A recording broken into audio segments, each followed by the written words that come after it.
So hi everyone, I hope you are doing well in your life and this video is regarding to MSCT MC entrance examination। ये एक state entrance examination है जो कि Maharashtra state कराता है अपने वहाँ के कॉलेज में एडमिशन्स के लिए फॉर MCA। एंड इसमें काफ़ी सारे बच्चे पार्टिसिपेट करते हैं ऑल ओवर इंडिया, क्योंकि वहाँ पे एक हमारा यूनिवर्सिटी है जो कि सावित्रीबाई फूले पुणे यूनिवर्सिटी के नाम से SPPU या पुणे यूनिवर्सिटी के नाम से फेमस है। उसमें बच्चे एडमिशन के लिए कम्पीट करते हैं, साथ में वहाँ के और भी अदर कॉलेजेस हैं जो कि काफ़ी अच्छे हैं और बच्चे उसमें एडमिशन के लिए पार्टिसिपेट करते हैं। तो ये वीडियो उसके रिगार्डिंग है, इसमें डिटेल्ड एक्सप्लेनेशन है, लाइक क्या इसकी एलिजिबिलिटी क्राइटेरिया है, क्या सिलेबस है, क्या टेस्ट पैटर्न है, कितना फॉर्म का फी है एंड कैसे प्रिपेयर करना है।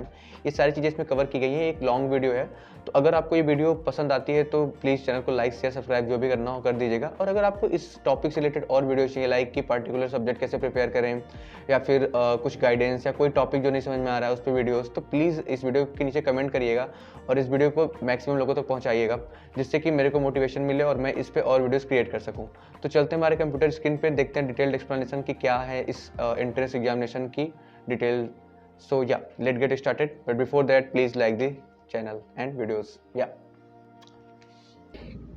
Okay, so now we are on our computer screen और हम आज बात करने वाले हैं MSCT MC एंट्रेंस एग्जामिनेशन के बारे में। पूरा डिटेल एक्सप्लेनेशन है कि क्या क्या चीज़ें हैं इसमें, एलिजिबिलिटी क्राइटेरिया क्या है, फीस क्या है और सिलेबस क्या है, कैसे प्रिपेयर करना है। तो ये वीडियो आने वाले 2025-26-27 के जो एस्पायरेंट है उनके लिए काफ़ी बेनिफिशियल होगा। एंड तो पहला जो क्वेश्चन है कि वाई इस एंट्रेंस एग्जाम में अपियर ही क्यों करना है। तो हमारा जो इंडिया में कुछ MC कॉलेजेस हैं जो अच्छे कॉलेजेस हैं, उनमें से एक हमारा कॉलेज कुछ कॉलेज महाराष्ट्र में है और उनमें एडमिशन के लिए महाराष्ट्र स्टेट एक स्टेट लेवल का एग्जाम कराता है जिसको MSCT कहते हैं, और MC के लिए उसका पेपर MSCT MC पेपर होता है, उसमें अपीयर करना होता है। तो इसीलिए प्रिपेयर करते हैं क्योंकि ये एक अच्छे कॉलेज का ऑप्शन देता है हमें। Now the second thing is कि अबाउट दिस एग्जामिनेशन, ठीक है, हम लोग बात करने वाले हैं इस एग्जामिनेशन के बारे में। तो अबाउट तो ये एग्जाम जो है मैंने आपको ऑलरेडी बताया कि महाराष्ट्र स्टेट का एग्जाम है और महाराष्ट्र के काफ़ी सारे कॉलेज में MC एडमिशन के लिए इस एंट्रेंस एग्जाम को कंडक्ट कराया जाता है। सिंपल सा इसका आंसर है। नाउ द एलिजिबिलिटी क्राइटेरिया कि कौन से बच्चे इस एंट्रेंस एग्जाम के लिए एलिजिबल होते हैं। तो पहला तो हमारा जो कंडीशन है कि the candidate should be an Indian national, तो इंडिया का होना चाहिए, तो ठीक है। Now the second thing is कि passed any graduation degree BE BTech BSc BCom BCA इसमें से कुछ किया हुआ है और हमारा 10+2 में मैथमेटिक्स है, ठीक है, 10+2 में मैथमेटिक्स है। या फिर अगर 10+2 में मैथमेटिक्स नहीं है तो फिर क्या, फिर ग्रेजुएशन लेवल पर मैथमेटिक्स होना चाहिए। उसके बाद क्या है कि एटलीस्ट 50% मार्क्स, यानी आपका 50% मार्क्स होना चाहिए आपके ओवरऑल ग्रेजुएशन में। एवरेज निकालते हैं हम, कुछ बच्चों को बहुत डाउट रहता है कि हर सेमेस्टर होना चाहिए कि एवरेज, तो हमेशा एवरेज देखा जाता है कि आपका पूरा जो 3 ईयर की डिग्री है उसमें आपका 50% के ऊपर है कि नहीं है। और अगर किसी केस में आप रिजर्वेशन में आते हैं SC ST या PWD में, तो आपको जो भी छूट दी जाती है उसके अकॉर्डिंग आपको 45% होना चाहिए। इकोनॉमिकली वीकर सेक्शन के लिए भी शायद इसमें छूट होती है, और जो कि केवल महाराष्ट्र स्टेट के बच्चों के लिए ही मतलब कि अप्लाई होता है, ठीक है। Now the second thing is कि कुछ और भी इसमें पॉइंट्स हैं। Aggregate marks means the grand total marks obtained by the candidate in subjects on which the class declaration is made to particular university from which the candidate. वही मैंने बोला ना कि जो एवरेज निकाला जाता है उसको ही इन्होंने एक्सेप्ट करते हैं। कोई भी यूनिवर्सिटी हमेशा एवरेज CGPA या परसेंटेज को लिखती है। फिर in case of the candidates are awarded graces, यानी कि CGPA अगर मिला हुआ है तो आपको CGPA से मार्क्स जो है कैलकुलेट करना पड़ेगा, और वो हर यूनिवर्सिटी का अलग होता है कि 9.5 के स्केल पे कैलकुलेट कर रहे हैं या फिर 10 के स्केल पे, तो आपको उसके अकॉर्डिंग कैलकुलेट करना है जो आपकी यूनिवर्सिटी फॉलो करती है। और जो हमें देना है वो पॉइंट के 2 प्लेसेस तक आपका परसेंटेज लेना है, ठीक है, ये इस पॉइंट में लिखा हुआ है। अब जो है SC ST से या फिर जो भी अलग अलग OBC कैटेगरी से हैं उनके लिए जो अलग से issued by the caste validity certificate issued by the scrutiny committee of the social welfare department, and या ये सब उनके लिए है जो कि हमारा आते हैं किसी न किसी कैटेगरी में, उनको उन सर्टिफिकेट को कैसे वो करना है। एप्लीकेशन फीस क्या है हमारी, जो देखो एक तो ना MSCT में 2 चीज़ें होती हैं, OMS और MS। OMS मतलब other than Maharashtra state, MS मतलब महाराष्ट्र स्टेट। तो OMS के लिए तो अगर आप OMS है तो आपके लिए कोई भी चीज़ लागू नहीं होती, मतलब आप एक जनरल कैंडिडेट है, आप SC ST कुछ भी हो, आपको जनरल ही काउंट किया जाता है। नाउ द MS के लिए सारी चीज़ें लागू होती हैं कि आपको क्या मतलब ये सब कि आप SC हैं ST हैं, ये सब चीज़ें, ठीक है। तो अगर आप जनरल कैटेगरी हैं तो आपको 1200 है, अगर आप बैकवर्ड SC ST इन सब से आते हैं तो आपके लिए जो है वो 1000 रुपीज़ है। अब बात करते हैं सिलेबस की कि सिलेबस क्या है। तो देखो महाराष्ट्र सिटी का जो सिलेबस है उसके पहले हम बात कर लेते हैं कि इसका टेस्ट पैटर्न क्या है।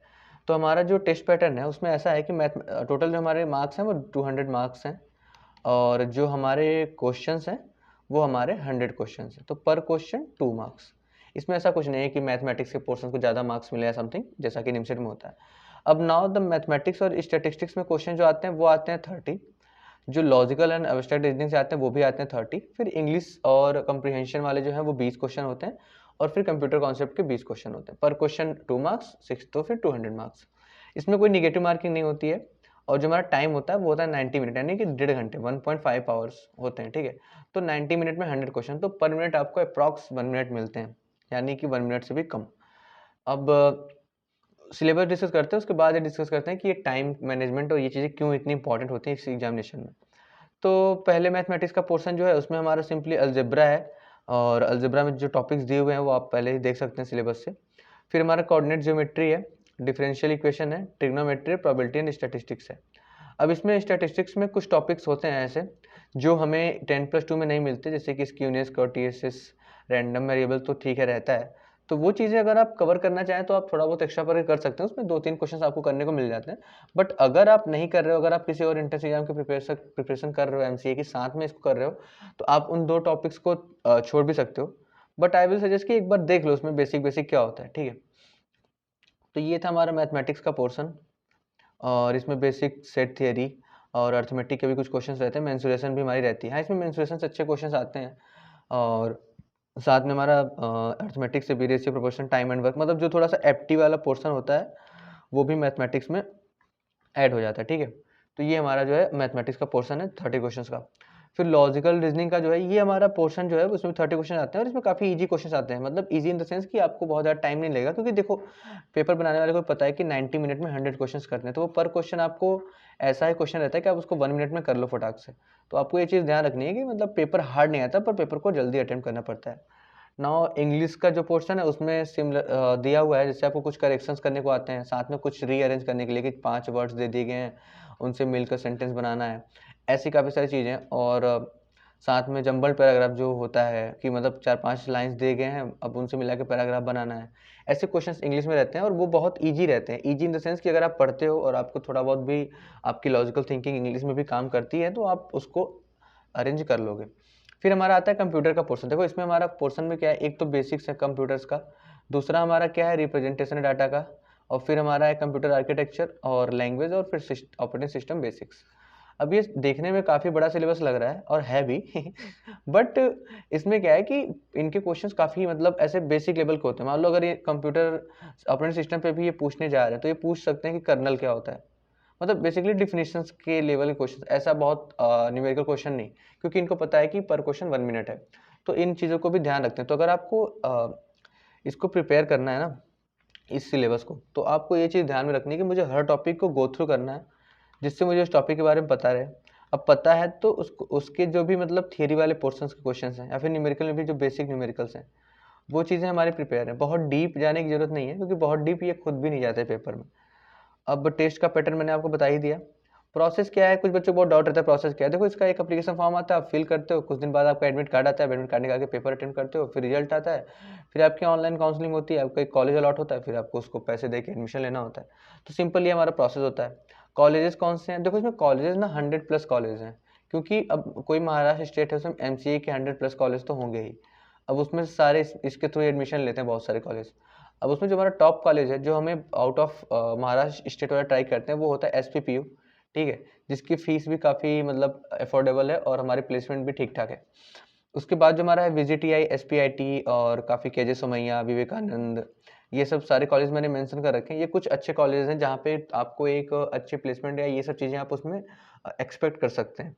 तो ये हमारे कुछ कॉलेजेस की लिस्ट है, और मैंने आपको ऊपर सिलेबस दिखाया। अब हम बात करते हैं कि इनको प्रिपेयर कैसे करना है। तो मैंने आपको ऑलरेडी बताया कि जो हमारा मैथमेटिक्स का पोर्शन है, और उसमें प्लस स्टैट्स है, तो ये हमारा जो पोर्शन है ये हमारा 10+2 लेवल का है। अब 10+2 लेवल में भी क्या होता है कि कुछ एग्जाम जैसे निमसेट हो गया, कुछ हो गया, तो वो थोड़ा जेई लेवल के क्वेश्चन पूछते हैं, पर इनका ऐसा कोई सीन नहीं है, आपको बोर्ड लेवल का क्वेश्चन पूछते हैं, और इसके लिए आपको एनसीईआरटी इनफ रहेगी प्रिपेयर करने के लिए। अगर आपने एनसीईआरटी कर रखी है 10+2 की, तो आप मैथमेटिक्स से क्वेश्चन बना लेंगे। अब उसके लिए मैंने क्या किया है कि मैंने आपको यहाँ पे एक लिंक ऐड कर दी है मैथमेटिक्स की, और ये लिंक आपको एक यूट्यूब चैनल है सीबीएसई क्लास वीडियोस, उस पे ले जाएगी, वहाँ पे आपको 10+2 लेवल के सारी मैथमेटिक्स को पढ़ाया गया है। फिर रीजनिंग के लिए मैंने एक प्लेलिस्ट ऐड कर दी है, ऑल्दो ये रीजनिंग की प्लेलिस्ट जो है वो काफ़ी मतलब स्टैंडर्ड पे पढ़ाई गई, बट हमें जो अगर हम उस लेवल में से थोड़ा बहुत भी प्रिपेयर कर लें, लाइक जैसे कि मान लो कोई पहली वीडियो है, टॉपिक है हमारा सिलोजिज्म का ही है, तो इन्होंने सर ने जो क्या है वो पढ़ाया है अच्छे से कि इसको यूज कैसे करते हैं कॉन्सेप्ट को। उसके बाद उनकी 2-3 वीडियो हैं जो क्वेश्चन प्रैक्टिस पे हैं, अगर आप उसमें से बेसिक लेवल क्वेश्चंस कर लो तो भी इनफ है आपके लिए, बट एटलीस्ट इनका जो कॉन्सेप्ट है वो आपको काफ़ी क्लियर हो जाएगा देखने के बाद। फिर कंप्यूटर के लिए मैंने वन स्टॉप एमसीए की एक प्लेलिस्ट ऐड कर दी है, वहाँ पे आपको पढ़ाया है कंप्यूटर का कुछ टॉपिक्स, बाकी जो कुछ टॉपिक्स रह जाते हैं वो आप इंडिविजुअल गूगल पे सर्च करके पढ़ सकते हैं। स्टिल मैं अपना एक कुछ प्लेलिस्ट लॉन्च कर रहा हूँ, जैसे ऑपरेटिंग सिस्टम का मैं एक वीडियो बना रहा हूँ, तो उसमें आपको ऑपरेटिंग सिस्टम का बेसिक जो है वो पढ़ा दिया जाएगा। तो इसके थ्रू आप मतलब ऐसे प्रिपरेशन आप कर सकते हो, ये आपके कुछ रिसोर्सेज मैंने शेयर कर दिए हैं। और नाउ द थिंग इज कि 99.5 परसेंटाइल समथिंग मेरी आई थी, मुझे उतना याद नहीं है, पर 99 प्लस कुछ था। तो आप कैसे इसको ला सकते हो, तो सिंपल मैं कुछ की पॉइंट्स यहाँ पे आपको समझा देता हूँ, ठीक है। तो पहला जो मेरा एक पॉइंट है वो ये है कि देखो मैं जो सिंपल चीज़ें कह रहा हूँ कि इसमें ना क्वेश्चन बहुत हार्ड नहीं आते, हार्ड क्वेश्चंस नहीं आते आपको, क्वेश्चंस रहते मीडियम है या फिर इजी लेवल के, पर आपको अटेम्प्ट करना पड़ता है 90 क्वेश्चंस को 100 मिनट में। और दूसरी चीज़ ये है कि निगेटिव मार्किंग भी नहीं है, तो आपको इस चीज़ का ध्यान रखना है कि मैं सारे क्वेश्चंस को अटेम्प्ट कर पाऊँ। उसके बाद क्या है कि हर क्वेश्चन जो है उसको फटाफट मतलब थोड़ी फास्ट फॉरवर्ड इतना सोचना नहीं है, जैसे आपको कोई क्वेश्चन दिख रहा है, आपको पता है कि इस टॉपिक से आपने 2-3 बार पढ़ा, आपको समझ में आ जाएगा कि हाँ ये क्या है, अगर आपने पढ़ रखा है तो। सॉरी। तो ये चीज़ है, तो मैं आपको ये बोलूँगा कि हर टॉपिक को एक बार टच कर लो, क्योंकि बहुत डीप में जाना नहीं है, तो ये चीज़ है। अब मैंने स्टैट्स के कुछ टॉपिक्स हैं 3-4, मैंने जो है मेरा जैसे मैं प्रिपेयर करा था निमसेट के लिए, बट मैं साथ में इसको भी कवर कर लिया 2-3 दिन में कि ठीक है मेरे को पता है इसे 3-4 क्वेश्चन डायरेक्टली आने वाले, तो मैं क्यों छोड़ के जाऊँ। सिमिलरली आपका रीजनिंग जो है वो आपका बहुत ईजी लेवल का रहता है, easy level in the sense कि हर टॉपिक से मतलब ऐसे क्वेश्चन कि अगर आपने थोड़ा बहुत भी पढ़ रखा है तो आप इजीली उसको अटेम्प्ट कर लोगे। इंग्लिश क्या है कि इंग्लिश आप अभी उतना प्रिपेयर नहीं कर सकते, क्योंकि आपको क्या करना है, मतलब अभी आपके पास टाइम है अगर 1-2 साल का, तो आप अच्छे से कर सकते हो। आप कुछ क्वेश्चन जैसे जो होते हैं ना कि कैसे उनको रीअरेंज करते हैं पैराग्राफ को, साथ में और भी क्वेश्चन जैसे कि थोड़ा बहुत इन सब टाइप के कि इडियम फ्रेज, तो इन सबको आप थोड़ा प्रैक्टिस कर सकते हो। बट रही बात अब कंप्यूटर की, तो ये तो आप आराम से प्रिपेयर कर सकते हो यूट्यूब के थ्रू। आपको वन स्टॉप एमसीए या फिर एक्मे अकेडमी, इन सब में काफ़ी सारे प्लेलिस्ट मिल जाएगी जो एमसीए के लिए पढ़ाया गया है। साथ में बहुत सारे टॉपिक जो एमसीए के लिए नहीं पढ़ाया गया है उनको आप सिंपली सर्च करके यूट्यूब पे या फिर उनकी डॉक्यूमेंटेशन के थ्रू जो गूगल क्रोम पे पढ़ सकते हो। और ऐसा भी नहीं है कुछ टॉपिक्स से बहुत डीप जाएंगे कि आपको बहुत चीज़ें खुद से पढ़नी पड़े। अगर आप उतना पढ़ के एक की पॉइंट बना के नोट्स लिख लेते हो तो उतने से आपका प्रिपेयर हो जाएगा एग्जाम के लिए। तो ये चीज़ें थी, बट स्टिल अगर आपको कुछ डाउट रह गया है तो आप डेफिनेटली मुझे इसको वीडियो नीचे कमेंट करना, मैं आपको इसके लिए हर टॉपिक के लिए अलग-अलग वीडियोस बना के समझाने का ट्राई करूँगा। और अगर आपको इंटरेस्ट है पढ़ने में तो आप कमेंट करिए, मैं आपको पढ़ाऊँगा भी। So that's all for the video, please hit the like button, और इसमें अगर आपको कोई डाउट रह गया हो तो प्लीज़ कमेंट सेक्शन में पूछ सकते हो, मैं इसके रिगार्डिंग वीडियो या फिर इसको आप कमेंट में रिप्लाई कर देता हूँ किसी भी कमेंट का। So thank you for watching